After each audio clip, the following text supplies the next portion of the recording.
Hi friends, welcome to Venky Telugu traveller channel. Friends, మీ అందరికీ మన భారతదేశంలో ఎన్నో పురాతనమైన శివాలయాలు ఉండగా 1000 శివాలయాలు మీ అందరికి చూపించాలని ప్రయత్నం అయితే చేస్తున్నాను. ఈ ప్రయత్నంలోనే మనము మన ఛానల్ ద్వారా ఇప్పటి వరకు 39 శివాలయాలు అయితే చూపించాను. ఇప్పుడు మనం 40వ శివాలయానికి అయితే వెళ్ళబోతున్నాం. ఈ శివాలయంలో ప్రత్యేకత ఏమిటి అంటే, ఈ శివాలయంలో ఉన్న శివలింగాన్ని రామాయణం రచించిన వాల్మీకి పూజించాడని, వాల్మీకి ఇక్కడే స్వామివారి దర్శనం ఇచ్చాడని, అదేవిధంగా ఇక్కడ ఉన్న స్వామివారి యొక్క లింగంపై ఆవు యొక్క గోళ్ళు కూడా ఇప్పటికి ముద్రలు ఉన్నాయని చెప్తున్నారు. అసలు ఈ ఆలయం యొక్క ప్రత్యేకత ఏమిటో ఈ వీడియోలో తెలుసుకుందాం. ముందుగా ఈ ఆలయం ఎక్కడుంది, ఈ ఆలయానికి మన తెలుగు రాష్ట్రాల నుంచి ఎలా వెళ్ళాలి, వెళ్ళినప్పుడు ఈ ఆలయం దగ్గర ఎక్కడ ఉండాలి, ఈ ఆలయం యొక్క స్థల పురాణం ఏమిటో ఈరోజు పూర్తిగా తెలుసుకుందాం. పదండి ఫ్రెండ్స్. ఈ ఆలయం పేరు శ్రీ మరుందేశ్వర ఆలయం. ఈ ఆలయం మన భారతదేశంలోని తమిళనాడు రాష్ట్రంలో ఉన్న చెన్నై సిటీలోని చెన్నై సెంట్రల్కు 15 కిలోమీటర్ దూరంలో ఉన్న తిరువన్మయూరులో ఉన్నది. ఇప్పుడు ఈ ఆలయానికి మన తెలుగు రాష్ట్రాల నుంచి ఎలా వెళ్ళాలో తెలుసుకుందాము. ఈ ఆలయానికి దగ్గరగా ఉన్న railway station Chennai central railway station. ఈ రైల్వే స్టేషన్కు మన తెలుగు రాష్ట్రాల నుంచి చాలా ట్రైన్స్ అందుబాటులో ఉన్నాయి. మీకు ఏ ట్రైన్ అనుకూలంగా ఉందో చూసుకొని ఈ సెంట్రల్ రైల్వే స్టేషన్కి చేరుకోండి.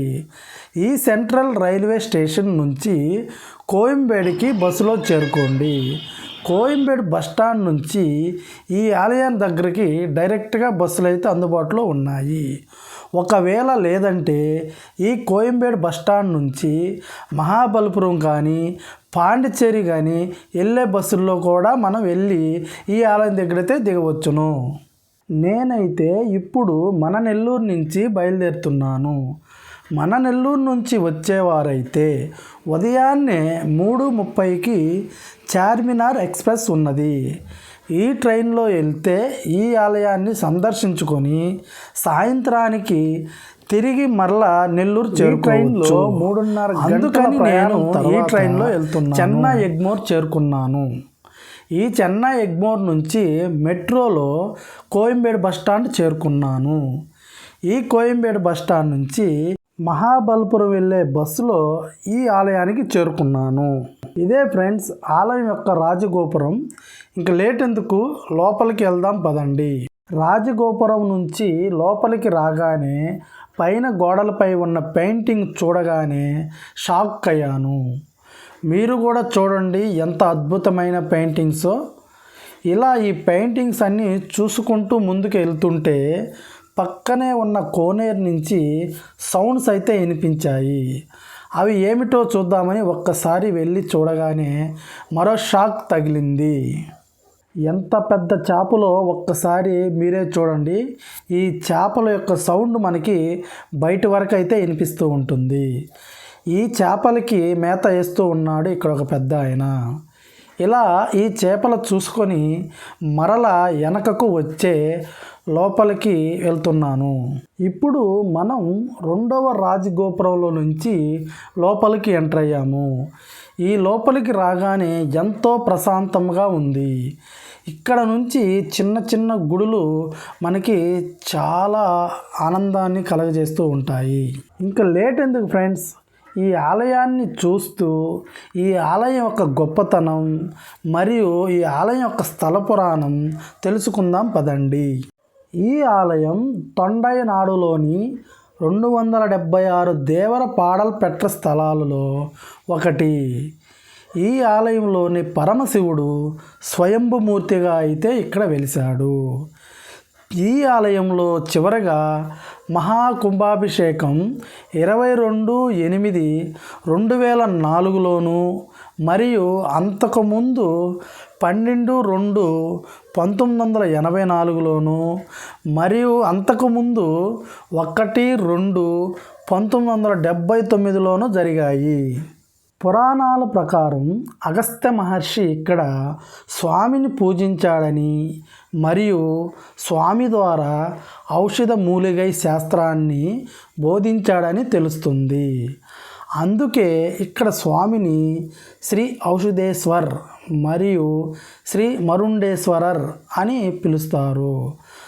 వరుణుడు అంటే ఔషధమని, ఈశ్వర్ అంటే తమిళంలో దేవుడని అర్థం. ఈ ఆలయంలోని పవిత్ర వృక్షమైన వన్ని చెట్టు క్రింద అగస్త్య మహర్షికి ఆ పరమశివుడైతే ప్రత్యక్షమై కనిపించాడు. మోక్షం పొందడానికి ఆ నారద మహర్షి వాల్మీకి ఈ ఆలయానికి వెళ్ళి స్వామిని పూజించమని సలహా ఇచ్చాడని నమ్ముతారు. శివుడు ఈ ఆలయంలోని వన్ని చెట్టు క్రింద వాల్మీకి మహర్షికి దర్శనమిచ్చాడని కూడా నమ్ముతారు. వశిష్ఠ మహర్షి శాపం నుండి ఉపశమనం పొందడానికి దైవిక ఆవు కామధేనువు కూడా ఇక్కడ లింగాన్ని పూజించిందని నమ్ముతారు.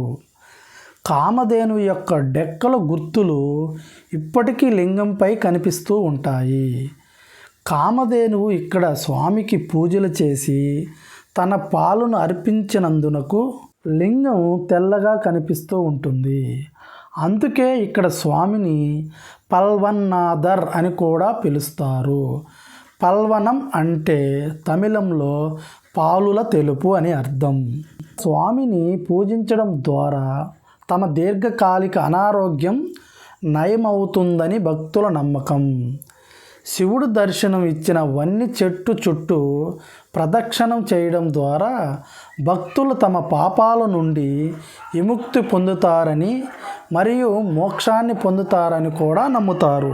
ఈ ఆలయంలో 5 తీర్థాలైతే ఉన్నాయి. అవి జన్మనాశిని, కామనాశిని, పాపనాశిని, జ్ఞానదాయిని మరియు మోక్షనాశిని. ఇవి శివుని జడముడి నుండి ఉద్భవించాయని కూడా నమ్ముతారు. మురగనన్ తన కుడి కాలును నెమల పర్వతంపై ఉంచి కనిపిస్తాడు. ఆయన చేతిలో విల్లు ఉంది. ఈ ఆలయం మురగనన్ దేవుడిని కీర్తిస్తూ అరుణగిరినాథర్ తన పవిత్రమైన తిరుపగల్లలో పాటలు పాడారు. ఆలయంలో నవగ్రహాలైతే లేవు, ఎందుకంటే ఈ ఆలయం 7వ శతాబ్దంలో నిర్మించబడినది. నవగ్రహ ఆరాధన 10వ శతాబ్దం తర్వాత మాత్రమే ఆచరణలోకి వచ్చింది. సూర్యుడు మరియు చంద్రుడు ఇక్కడ స్వామిని పూజించారు కాబట్టి ఇక్కడ నవగ్రహ మందిరం అవసరం లేదని కూడా నమ్ముతారు. ఓకే ఫ్రెండ్స్, ఈరోజైతే మనం ఒక పురాతనమైన శివాలయం గురించి అయితే తెలుసుకున్నాము. మరొక పురాతనమైన శివాలయంతో మీ ముందుకైతే వస్తాను. అప్పటి వరకు బాయ్ ఫ్రెండ్స్. మీకు ఈ వీడియో కానీ నచ్చినట్లయితే Venky Telugu traveller channel subscribe చేసుకోండి. బెల్ ఐకాన్ని చిన్నగా క్లిక్ చేయండి.